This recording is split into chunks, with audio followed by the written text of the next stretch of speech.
কল্যাণী ইউনিভার্সিটির আন্ডারে 2025-এর বাংলা অনার্সের বাংলা সাহিত্যের কিছু গুরুত্বপূর্ণ সাজেশন ভিত্তিক প্রশ্নগুলি হল: 1.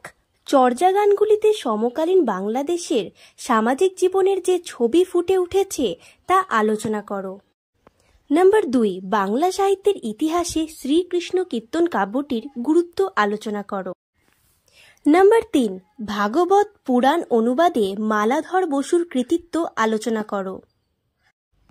নাম্বার 4. কৃত্তিবাসের রচনার গুণে তার অনুবাদ কাব্য প্রায়শই মৌলিক কাব্য হয়ে উঠেছে।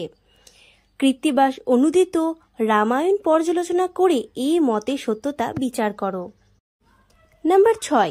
চৈতন্য চরিতামৃত কাব্য হিসেবে কৃষ্ণদাস কবিরাজের চৈতন্য চরিতামৃত গ্রন্থের গুরুত্ব আলোচনা করো। নাম্বার 7.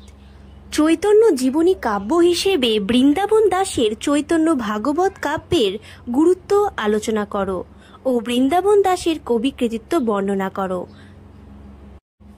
নাম্বার 8. মনসা মঙ্গল কাব্যের আদি কবিকে? এই কাব্যের কবি হিসেবে বিজয়গুপ্তের জীবন ও কবি প্রতিভা আলোচনা করো। নাম্বার 9. মনসা মঙ্গল কাব্যের কবি হিসেবে নারায়ণ দেবের কবি কৃতিত্ব আলোচনা করো।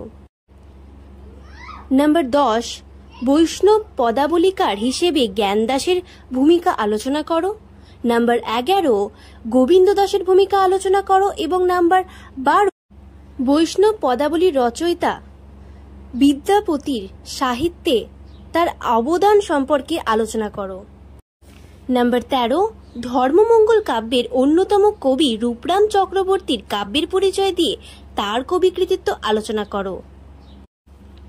নাম্বার 14. ঘনরাম চক্রবর্তীর ধর্মমঙ্গল কাব্যের পরিচয় দিয়ে তার কাব্য রচনায় তার কৃতিত্ব আলোচনা করো। নাম্বার 15. অন্নদামঙ্গল কাব্য রচনার মধ্য দিয়ে কবি ভারতচন্দ্রের যে কবিত্ব প্রকাশিত হয়েছে তা আলোচনা করো। নাম্বার 16. মধ্যযুগের মুসলিম কবি হিসেবে দৌলত কাজীর কাব্য রচনা ও কবি কৃতিত্ব আলোচনা করো। নাম্বার 17.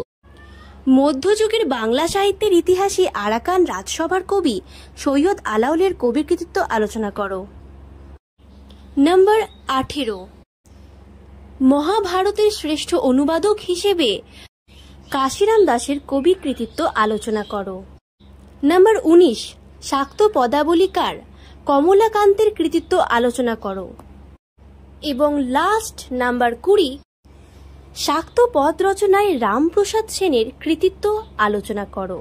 এই হলো 2025-এর ফার্স্ট সেমিস্টারের বাংলা মেজরের সাহিত্যের কিছু সাজেশন।